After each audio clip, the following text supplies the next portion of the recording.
todos. Primero agradecer a todos los que habéis venido a escuchar esta ponencia y agradecer el esfuerzo, el grandísimo esfuerzo que habéis hecho, sobre todo las personas afectadas, que veo que hay varias aquí.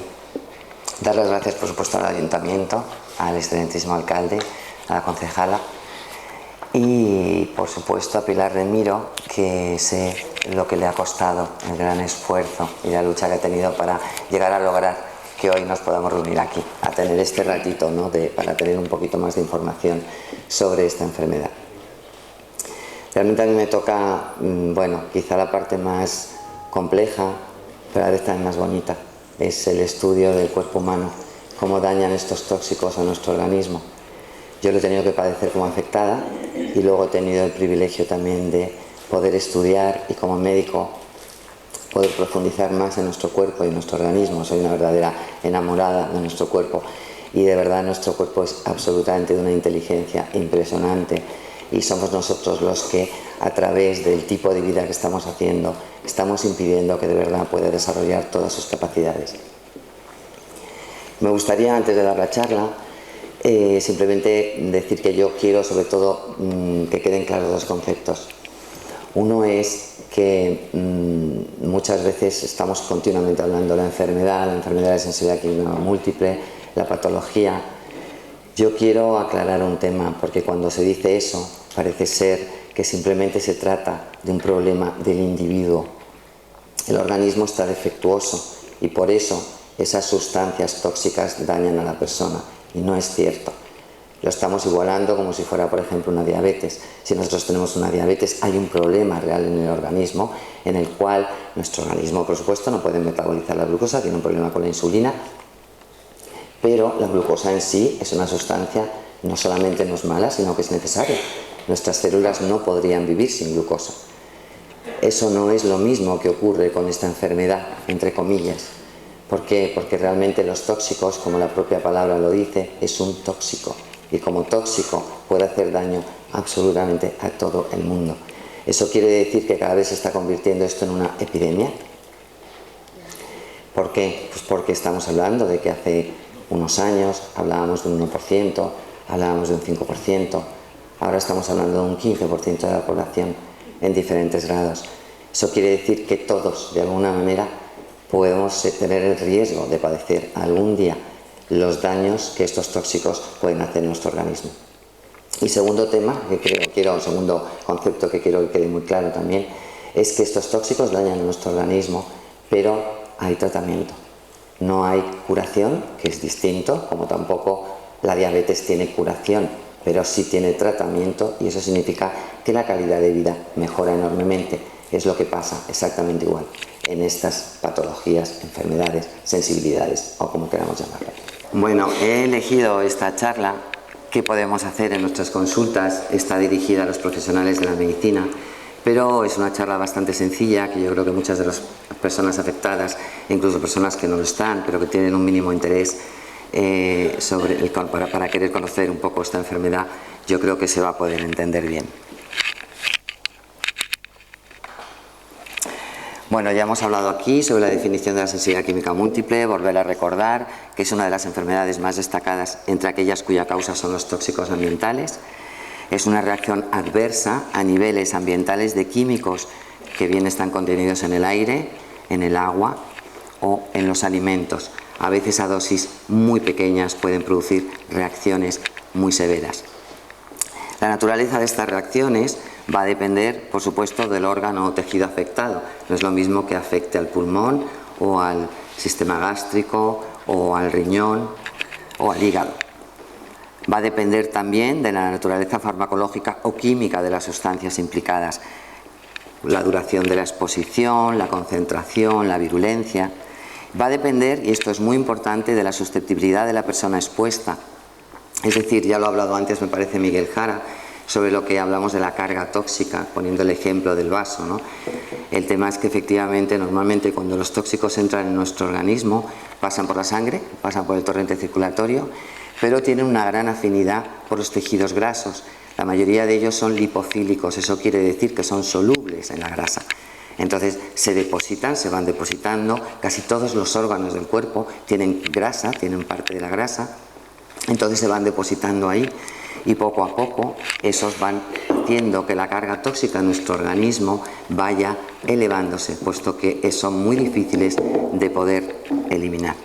Hay muchos de los tóxicos tienen una gran afinidad por depositarse en el organismo, y aparte de eso hay algunos tóxicos que por sí mismos se llaman compuestos orgánicos persistentes. Eso quiere decir que se quedan en el organismo porque están allí encantados, no quieren salir del cuerpo, han entrado y realmente tienen una vida media muy elevada. ¿Qué quiere decir una vida media?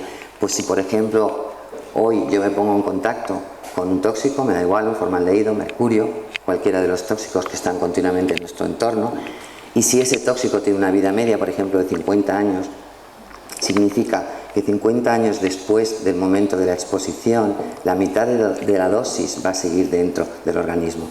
Hay muchos tóxicos con los que estamos expuestos a diario que tienen una vida media muy larga y que se llaman compuestos orgánicos persistentes. Además, también va a depender de la susceptibilidad, como hemos dicho, del estado nutricional de la persona. Es decir, nosotros tenemos vitaminas, minerales, oligoelementos que son muy importantes, pero no solo para estar bien nutridos, sino que realmente actúan como cofactores o coenzimas. Es decir, cuando un tóxico entra en el cuerpo, la tendencia que tiene es a biotransformarse. Hay una serie de reacciones químicas para inactivarse y llegar a eliminarse. Para hacer todas esas transformaciones de estas sustancias es necesario que tengan las enzimas, que lo que hacen es catalizar estas reacciones. Y para que esas enzimas funcionen bien, necesitan pues como un elemento que sería como una llavecita que realmente actúa y que hace que esa enzima funcione de forma adecuada. ¿Qué es lo que ocurre si tenemos un estado nutricional pobre, carente, con una depresión de todos estos nutrientes? Que nuestro organismo no va a funcionar bien, esas enzimas no van a poder funcionar bien, se van a acumular los tóxicos en el cuerpo y no vamos a poder desintoxicarlos. También va a depender de cantidades de otros estresantes corporales, como infecciones, estrés, traumas físicos, y también las sinergias en el momento de la reacción. ¿Esto qué quiere decir? Es muy curioso, pero el cuerpo nos sorprende continuamente de cómo reacciona, no sabemos, es siempre un misterio, ¿no? Entonces, si por ejemplo puede haber unas sinergias en las cuales se llaman aditivas, porque por ejemplo, si yo me expongo al formaldehído, el formaldehído es una sustancia, aquí por ejemplo hay ahora mismo, porque es una sala nueva, en casi todas las ropas nuevas, en muebles nuevos, en aglomerados, tienen muchísima cantidad de formaldehído, también en cosméticos. Entonces, si por ejemplo yo me expongo al formaldehído y me produce pues a lo mejor una rinitis, pero luego me expongo por ejemplo al benceno, un derivado del petróleo, y tengo a lo mejor pues un enrojecimiento en los ojos, pues en un momento determinado, cuando yo me expongo a uno de ellos, no hace falta que sean los dos, se suman las dos acciones y pueden aparecer los dos síntomas a la vez. Hay otras sinergias que son potenciadoras, que significa que cuando se unen esos dos tóxicos no solamente se suman, sino que se potencian y aparecen todavía multitud de síntomas más. Y hay otras que se llaman antagonistas, que curiosamente, por eso os digo que el organismo nos sorprende continuamente, cuando entran en el organismo se neutralizan y son menos tóxicas si entran a la vez en el cuerpo que si entran de forma separada. ¿Cómo podemos sospechar que alguien padece sensibilidad química múltiple? Aparte, hay muchos más signos, por supuesto, que estos, ¿no? Pero he escogido algunos de ellos que quizás son los más frecuentes. Poder oler más intensamente que los demás, poca tolerancia al alcohol. Esto es muy claro porque el alcohol, que se llama etanol también, cuando entra en el organismo, es una de las vías de desintoxicación más importantes en el cuerpo. Entonces, muchas veces está sobrecargado por la biotransformación de muchas sustancias, por esa ruta, y entonces no hay tolerancia a tomar desde fuera alcohol. Molestias al oler perfumes, productos de limpieza. Sentirse peor en tiendas, centros comerciales, eso tiene mucho que ver porque se han hecho mediciones en centros comerciales y se han visto que tienen unos niveles de formaldehído peligrosísimos, mucho más elevados que incluso en la calle, y realmente la toxicidad puede ser muy peligrosa.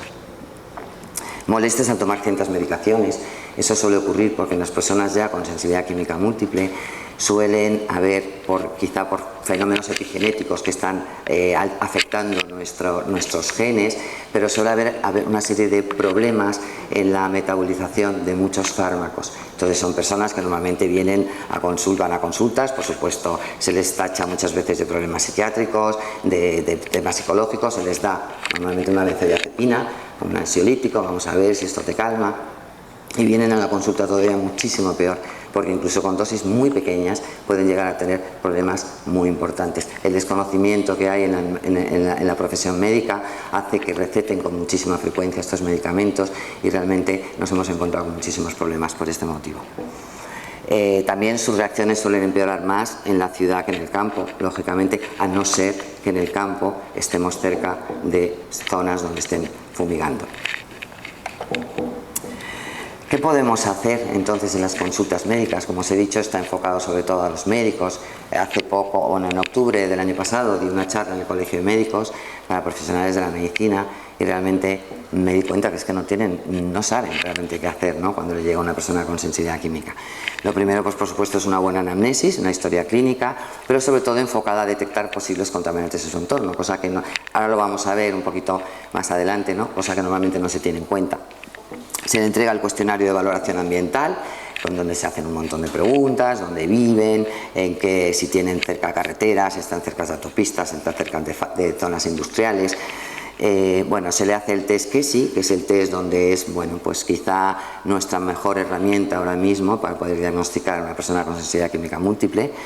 Tener en cuenta los criterios de Barth, ahora los vamos a pasar un poquito rápido porque si no esto es un poco pesado. Y luego, pues una adecuada exploración. Aquí vemos un ejemplo de una historia clínica que sería como la que haría cualquier médico en su consulta, pero si os fijáis, donde pone antecedentes personales, abajo del todo tenemos hobbies. Normalmente eso no te lo pregunta un médico, ¿qué hobbies tienes? Nosotros preguntamos continuamente los hobbies porque es muy importante. Si han ido a natación, como decía antes Pilar, pues para ver si han estado mucho en contacto con cloro. Por ejemplo, si han revelado fotografías, puesto que normalmente los líquidos también son muy tóxicos. Si son personas que les gusta pintar, si han hecho restauración de muebles, donde están continuamente utilizando solventes y muchas sustancias que potencialmente son muy tóxicas. También tenemos en cuenta la vida laboral, qué tipo de edificio, la ventilación, si han estado cerca de muchos ordenadores, de muchas impresoras, si fumaba, ahora ya no, pero antes sí se podía fumar. Es decir, tenemos en cuenta lo que es también el ambiente laboral de la persona, porque todos esos van a ser datos que nos van a hacer un poco sospechar y a poder luego ver incluso qué tipos de tóxicos son los que han estado en contacto con esa persona, porque a la hora del diagnóstico el tratamiento va a ser también muy importante. Luego también estudios radiológicos tenemos en cuenta, sobre todo si han tenido contrastes, si ha habido alguno con contraste, puesto que también suelen ser sustancias muy tóxicas. Vacunas en la infancia, ya sabéis que el problema de las vacunas sobre todo es los compuestos, los aditivos que llevan, como el timerosal, el mercurio, que ha provocado muchos problemas. La boca, se tiene en cuenta también, las amalgamas de mercurio, si tienen algún tipo de implantes, si como decía antes Servando, son bruxistas, etcétera. En los antecedentes, ginecológicos, antecedentes obstétricos, tenemos muy en cuenta los antecedentes también obstétricos en el sentido de que es muy importante saber en el útero ya de la madre, personas con sensibilidad química, que ya de alguna manera sus organismos son más vulnerables.